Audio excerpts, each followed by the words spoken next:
काबू में आप लाए, अपने जो क्रिएटिविटी है, मतलब आपका जो सेकंड चक्र है वो बहुत डिस्टर्ब हुआ होगा। मैं कहती हूँ आपका थ्रोट चक्र भी डिस्टर्ब हुआ होगा, लेकिन आपने सब कुछ इनको बैकफायर कर दिया। तो आप जहाँ अब संभलने लगे हैं, यहीं ये बिखरने लगे हैं। इसी को बोलते हैं किसी को चेकमेट करना, इसी को बोलते हैं किसी को शय मात देना। तो जब जब आपको समझ आया ना ये बात कि ये आपको मैनिपुलेट कर रहे हैं, आपने फंसने, उनकी चालों में फंसने से इनकार कर दिया।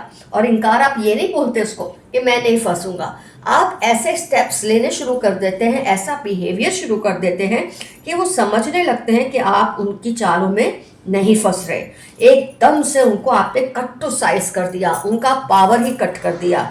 उनका जो कद था ना लोगों के बीच में, आपने काट के उसको आधा कर दिया। और ये आप समझ सकते हैं किस नज़रिए से मैं आपको ये बात कह रही हूँ। शायद पहले ना ये भाग जाते थे कि आपके दिल दिमाग में क्या चल रहा है, क्योंकि आप बहुत बोलते थे। आप अपने दिल को ना बोलते ना अपने हाथों में लेकर चलते थे, अपनी सोच को अपने मुंह पर रखते थे। ये नहीं कि इनसे कुछ बातें मैं छिपाऊं, इनको कुछ बातें ना बताऊं। आपने इतना अंधा ट्रस्ट किया था इन पर कि अपने दिल की सारी बातें, आपके दिमाग में जो चलता था, जो आपके विचार होते थे, सब कुछ आपने इनके सामने आपने को बोलने की आदत थी, जिससे ये आपको बहुत अच्छी तरह समझ गए थे कि आपको कैसे कैसे कंट्रोल करना है।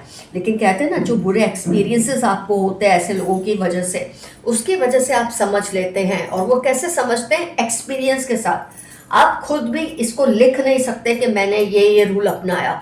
आपको ये चीज़ें समझ आती हैं बस कि इसने ऐसा किया, अब मुझे इसके साथ ऐसा करना है।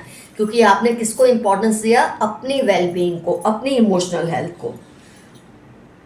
पहले आप ज़्यादा बोलते थे इन लोगों के सामने, और या फिर इनको आपके दिल की बात समझ आ जाती थी, आपके चेहरे के हाव भाव से ही समझ लेते थे। आप अपने चेहरे से भी, कई लोगों का ये कंट्रोल होता है जो अब आप में आया है, उनके दिल में क्या चल रहा है, दिमाग में क्या